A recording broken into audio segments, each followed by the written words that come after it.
ঘুঘুটাও বেরিয়ে গেল। ও বাসায় ডিম নিয়ে বসেছিল, কলার কাঁদির মধ্যে বাসা করেছে। ডিম আছে ওইখানে। এই কটা ডিম আছে মা? অনেকটা তো উঁচু।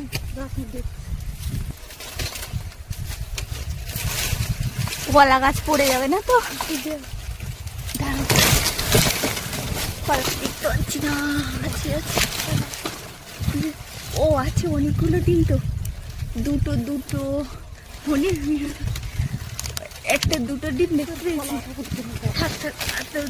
নোংরা পড়ছে। বেশি ভাঙতে হবে না কলা। দেখো খাওয়ার মতো এক ছোড়া নাও। আর ও ডিম নিয়ে বসে আছে, খাওয়ার মতো কিছুটা নাও। ওর বাচ্চাটা হোক। কোথায় উড়ে গেল? আবার আসবে তো?